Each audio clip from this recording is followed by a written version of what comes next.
Well, I guess it's back to McDonald's.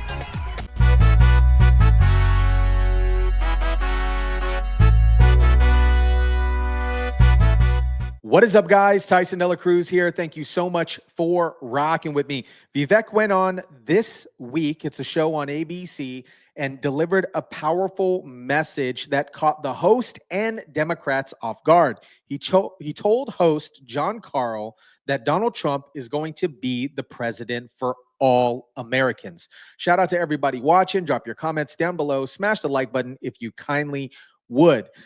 Vivek went on to say, my message to Democrats out there, even those who didn't vote for Donald Trump, is to give him an actual chance to make your life better. He goes on to say that TDS, Trump derangement syndrome, is a heck of an illness, but there is a cure. It's more money in Americans' pockets. Vivek seemed very confident in this interview, and let's jump into it. So you were there. I saw you there on election night. I know you were there in the aftermath. You spent some time with the now president-elect Donald Trump. What's your sense? How is he approaching this transition?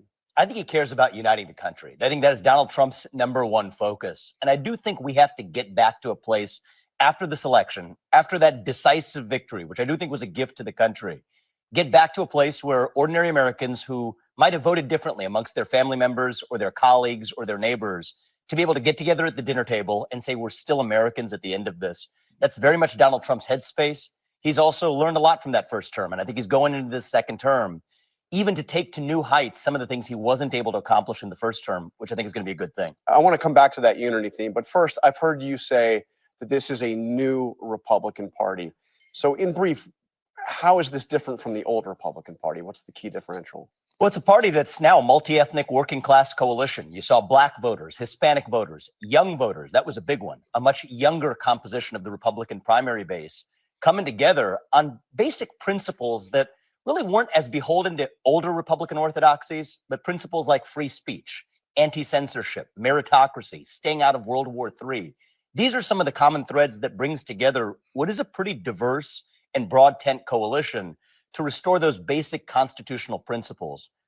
I want to jump into this clip with Charlie Kirk on the PBD podcast talking about how Donald Trump was able to not spend as much as Kamala Harris on the campaign and actually get more votes.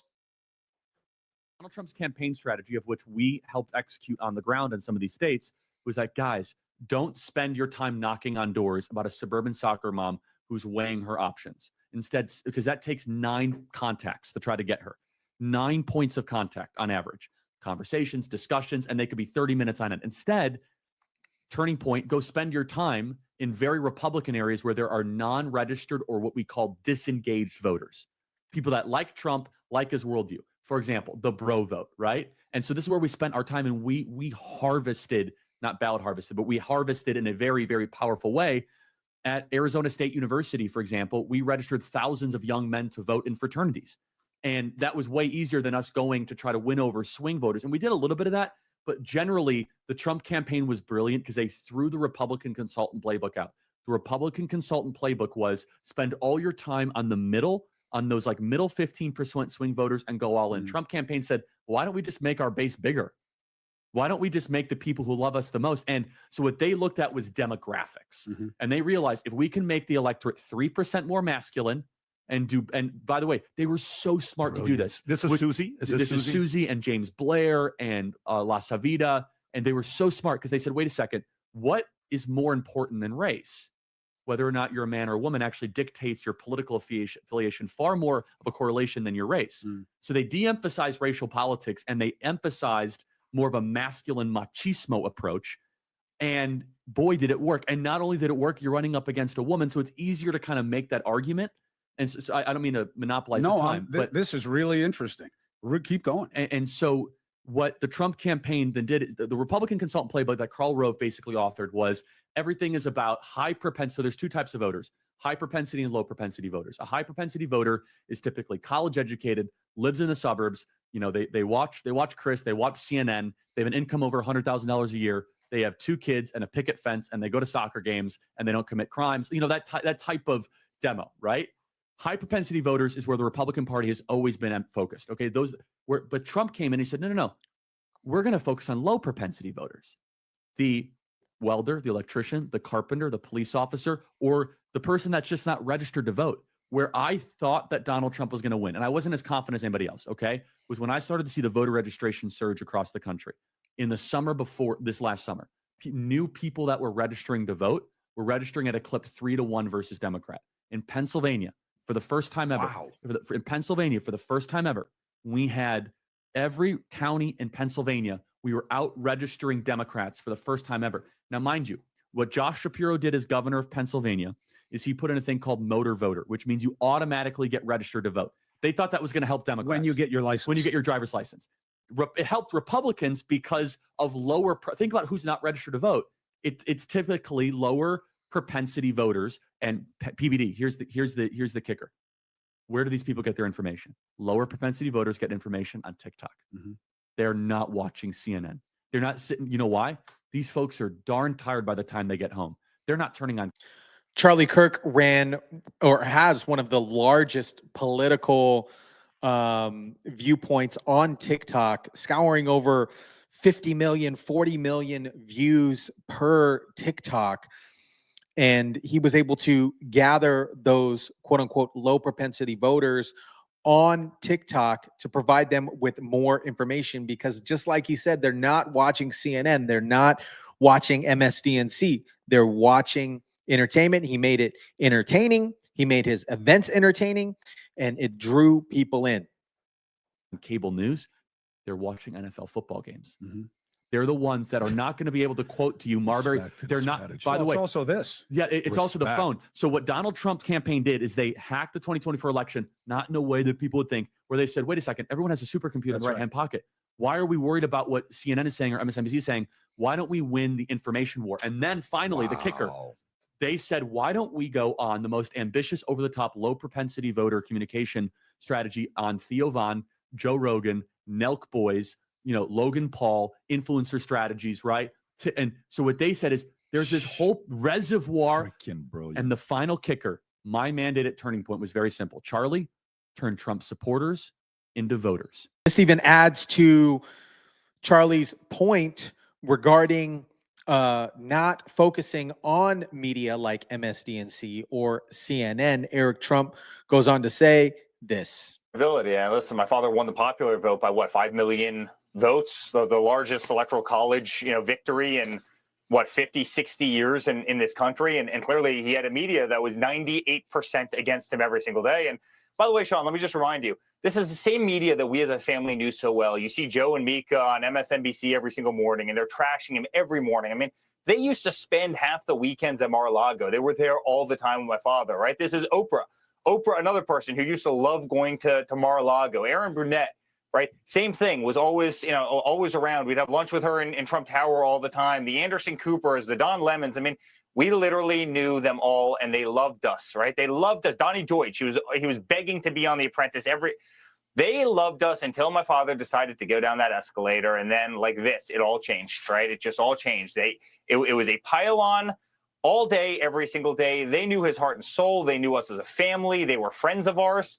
And it all changed when he went down that escalator. But clearly they got the American people wrong, because no matter how bad their coverage was, my father had maybe the most decisive victory in the history of American politics. And so I think the media has, a lot of inward reflection to do. I'm not actually sure if they're capable of doing it, because they are elitist and they pretend to be smarter than everybody else, and what they say goes, right? And we've seen that for years and years and years.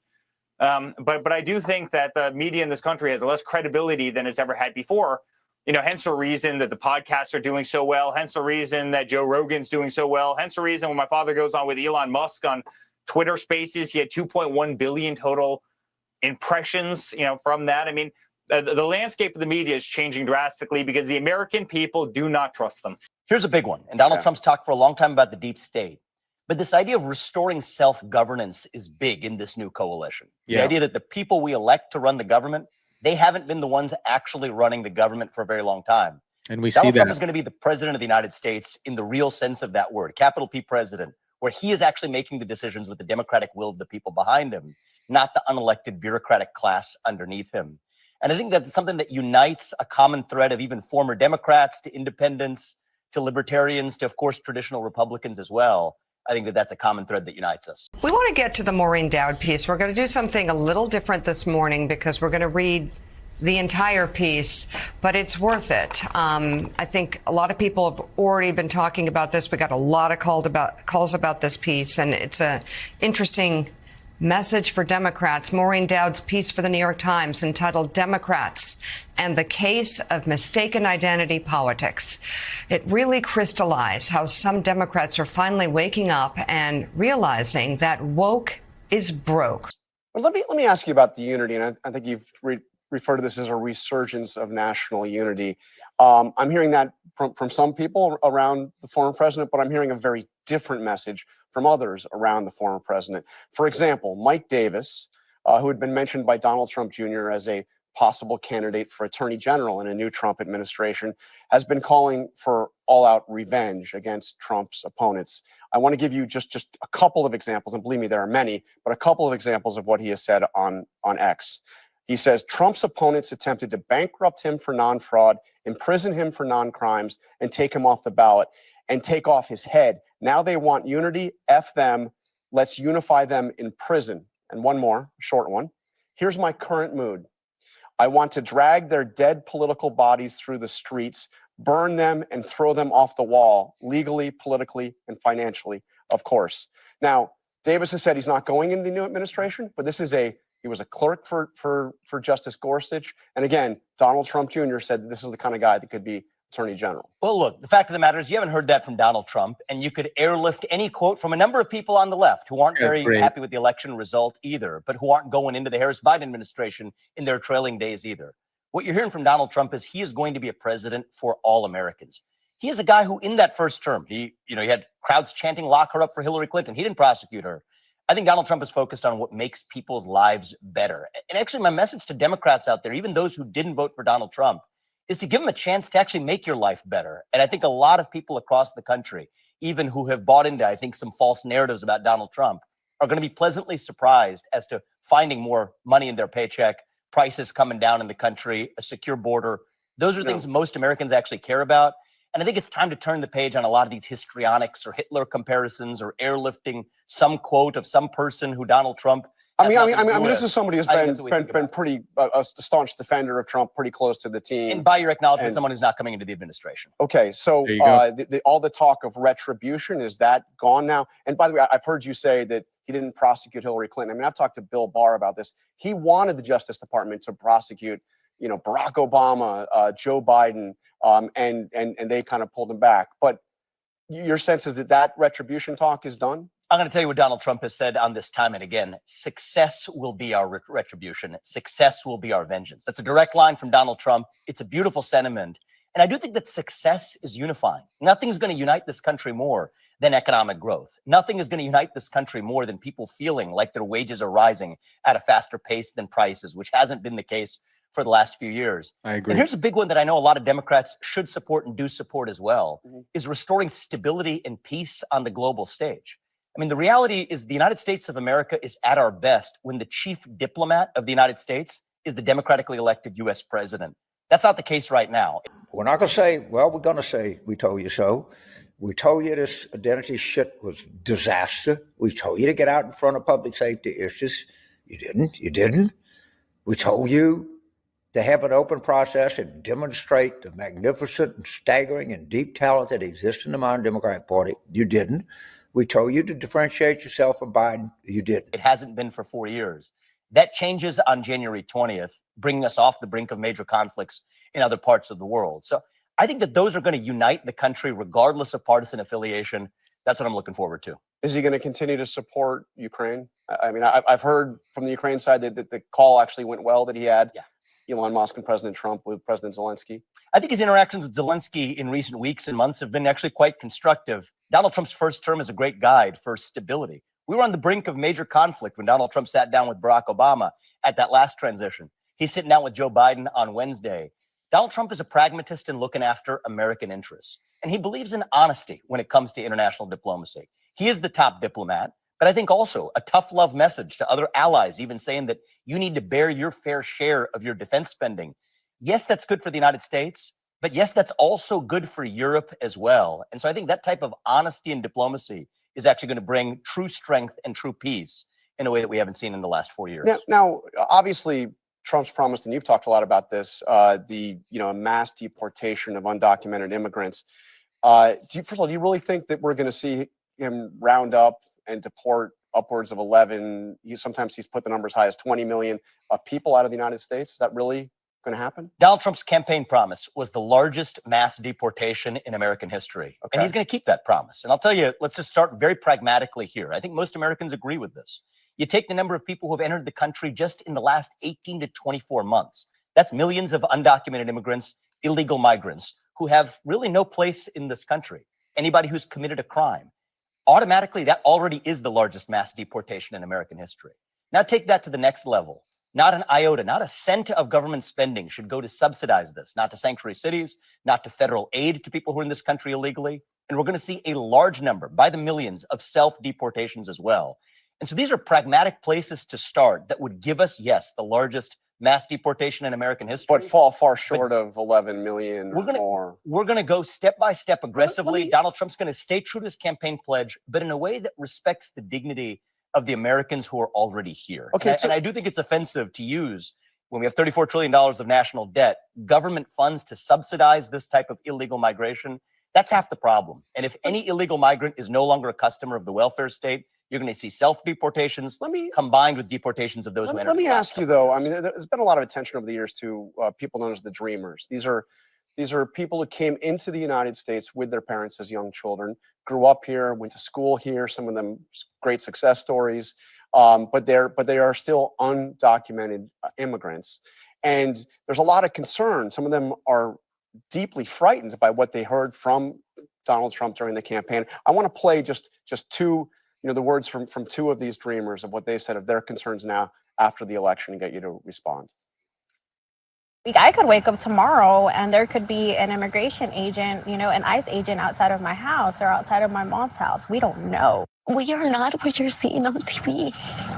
We are people who have been living here for over 10 years. Call Arizona home. I mean, they're worried about getting that knock on the door. Look, I say this is the kid of legal immigrants to this country. It's the proud child of legal immigrants to the United States of America. If your first act of entering this country broke the law, that doesn't allow you to remain in this country. You have no right to enter the United States. I mean, they came in as illegally. 5 years old. Well, let me just say a few words about this. I think we're going to be pragmatic. A few basic principles that all Americans agree with are this, okay? One is no migration without consent. Think about your nation like a body. Number two is that consent should only be granted and should be granted to migrants who benefit the United States of America. But those who enter without consent must be removed. So I'm and I think about, that those are very pragmatic principles. So they must be removed. These people that have spent their entire lives growing up. I'm going to separate two discussions here. First is let's talk about what the legal immigration system ought to look like. Yeah. Do we have a broken legal immigration system? Yes, we do. But I think the first step is going to be to restore the rule of law, to do it in a very pragmatic way, Jonathan. Pragmatic way that says, let's just start. I don't think you disagree with me. I would hope not. I don't think most Americans do, to say those who have entered in the last couple of years, they haven't established roots in the country. Those who have committed a crime, they should be out of this country. That is by the millions. That alone would be the largest mass deportation. Combine that with ending government aid for all illegals. You see self-deportations. And I want to say one more thing, because this is important to the second term. Don't forget the second mass deportation that we require as well. And I use this figuratively. The mass deportation of millions of unelected federal bureaucrats out of the DC bureaucracy. We're out of time, but I do want to talk to you about that in the future. Just very quickly, we are out of time. What are you going to do? Are you coming into the administration? We're going to see you replace J.D. Vance in the Senate. What are you going to do? There's a couple great options on the table. I want to have the biggest possible impact on this country. We're not going to sort that out in the press, but we're having some Secretary of Homeland Security. We're having some high impact discussions, and you'll be the first to know when we have some announcements. I'll hold you to that. Thank you very much, Vivek Ramaswamy. I like Vivek. Vivek always comes with the receipts. It's hard to trust a network that continuously perpetuates a rhetoric that is negative, not journalism, bias, and also continues to lie. And this is what we're seeing, this evolution of podcasts, social media influencers, independent journalists, independent networks, where people are being more drawn in and more bought in than leftist bias media. Let me know what you guys think about Vivek on ABC's This Week and Donald Trump's strategy on winning the 2024 election. Drop your comments down below, smash the like button, share, subscribe, and as always, guys, I'll catch you on the next one.